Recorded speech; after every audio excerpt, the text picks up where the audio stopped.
Hello प्यारे बच्चों, कैसे हैं आप सभी। चलिए इस वीडियो में हम समझेंगे क्लास 7th की वर्कशीट नंबर 26 जो कि 26 अक्टूबर 2021 की वर्कशीट है और आज का सब्जेक्ट है बच्चों साइंस। और आज जो हम टॉपिक पढ़ने वाले हैं वो है न्यूट्रिशन इन एनिमल्स। तो चलिए स्टार्ट करते हैं।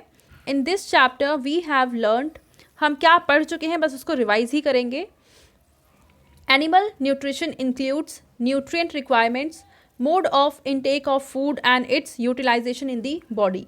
यानी एनिमल न्यूट्रिशन में कौन कौन सी चीज़ें शामिल हैं, तो हमारी बॉडी में कौन कौन से न्यूट्रिएंट्स की रिक्वायरमेंट होती है ये है। फिर है mode of intake of food, यानी फूड को हम शरीर के अंदर किस तरीके से लेकर जाते हैं और इसको हम किस तरीके से यूटिलाइज करते हैं, यूज़ करते हैं। ठीक है। सेकेंड है the human digestive system consist of the alimentary canal and secretary glands. तो यहाँ पे हम देखेंगे ह्यूमन डाइजेस्टिव सिस्टम के दो पार्ट्स होते हैं, एक है एलिमेंट्री कैनाल एंड सेकेंड है secretary glands.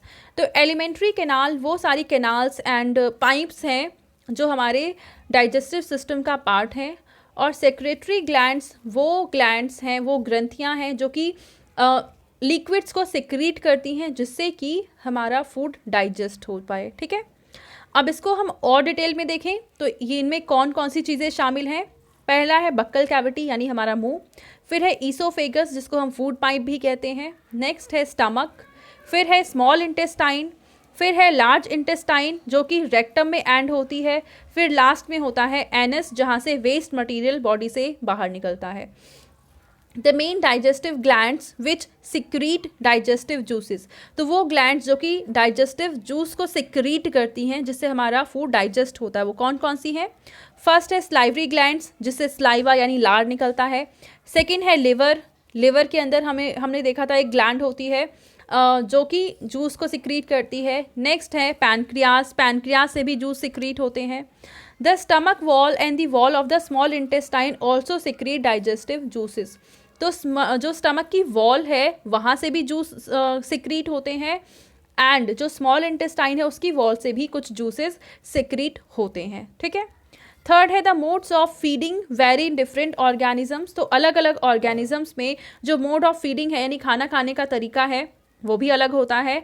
And fourth part है nutrition is a complex process, और न्यूट्रिशन जो है वो वाकई काफ़ी ज़्यादा कॉम्प्लेक्स प्रोसेस होता है और इसमें क्या क्या चीज़ें शामिल हैं, ingestion, digestion, absorption, assimilation and इगेशन।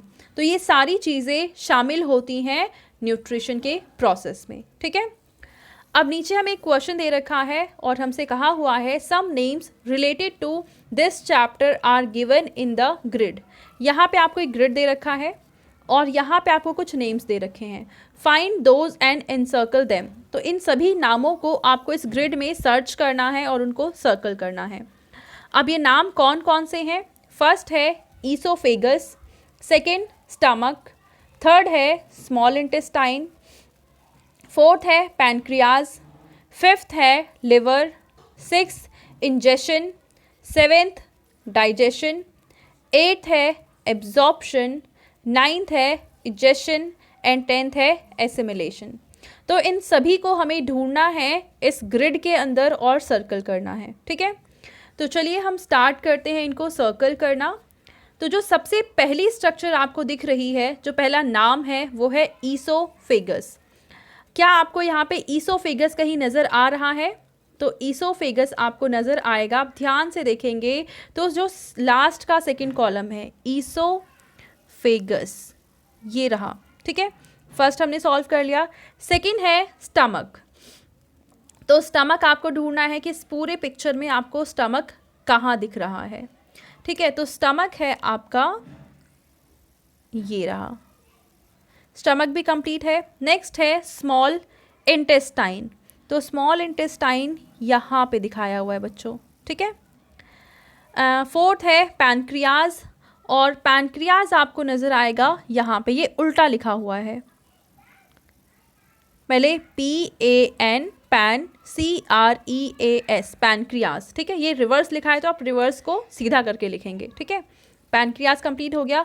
Fifth है लिवर, और लिवर हमारा दिखा रखा है यहाँ पे। उसके बाद है इंजेशन, इंजेशन दिखा रखा है यहाँ पे। उसके बाद है डाइजेशन, और डाइजेशन दिखा रखा है यहाँ पे। ठीक है बच्चों। उसके बाद है एब्जॉर्प्शन, और एब्जॉर्प्शन भी उल्टा ही लिखा हुआ है, वो यहाँ पे दिखा रखा है, ये देखो। इसको भी आप ABSORPTION एब्जॉर्प्शन सीधा करके फिर लिखेंगे। ठीक है। और 9th पार्ट है इजेशन। ये पूरे मुझे ग्रिड में कहीं दिखाई ही नहीं दिया, अगर आपको मिलता है तो आप मुझे ज़रूर कमेंट सेक्शन में बताएंगे। एंड 10th पार्ट है एसिमिलेशन, और एसिमिलेशन लिखा हुआ है यहाँ पे। ठीक है बच्चों। तो इस तरीके से आप इस क्वेश्चन को कंप्लीट करेंगे। सिर्फ 9th वाला पार्ट छोड़कर हमने सारी जो नाम है उनको इस ग्रिड में सर्कल कर दिया है। और ये थी आज की हमारी साइंस की वर्कशीट, एंड आई होप आपको ये वर्कशीट बहुत अच्छे से समझ में आ गई होगी। अगर आपका कोई डाउट है तो कमेंट सेक्शन में आप पूछ सकते हैं। एंड अगर आपको ये वीडियो पसंद आई है तो उसको ज़रूर लाइक करें, अपने फ्रेंड्स के साथ भी शेयर करें, और इस चैनल को सब्सक्राइब करें। Thank you.